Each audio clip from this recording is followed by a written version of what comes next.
and what motivates you? What gets you up in the morning?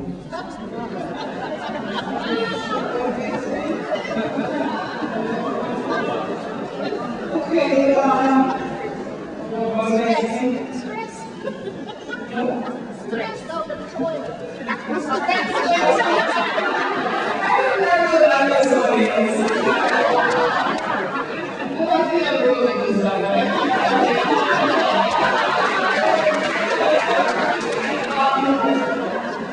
Well, you know, there's so much unfinished business. And I'm not saying that the first thing I think of when I wake up in the morning is, some political goal. No. What do I think of? Am I going to be able to exercise this morning? Got to be on plate. But I do think that there's a great deal of excitement about the present. And again, I find I actually work with quite a few young people, so I make these comments about young people.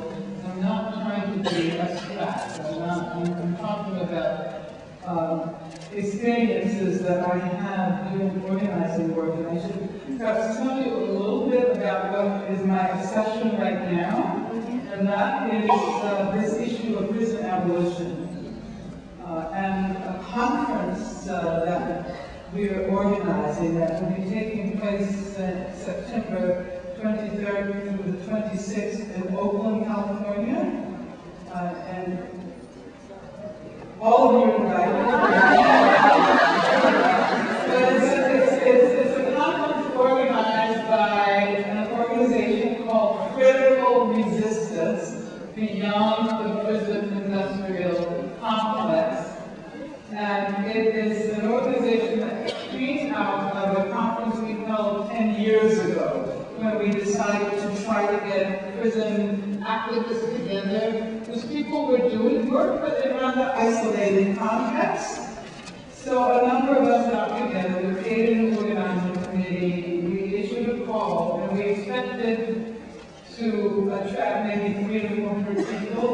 It felt like those were the people doing work around prison issues. Something like 3,500 people showed up at that conference. It was absolutely incredible. And it jump-started a campaign against what we call the prison industrial complex. Now, over the last 10 years, so many people have gotten involved in that work.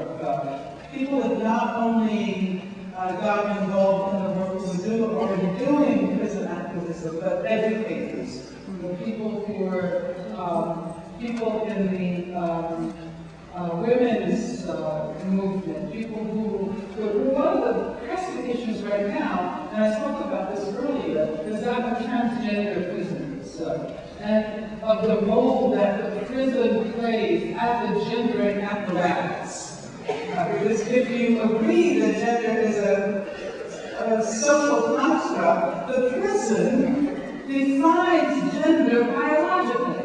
So that if a person does not necessarily identify with his or her genitalia, then the prison doesn't respect that. So you have situations where transgender women are placed in men's prisoners, and then of course there's sexual violence, and that raises the question, where does the sexual violence come from? Are male prisoners naturally violent? Then you have to recognize that there's perhaps a way in which the institution of the prison itself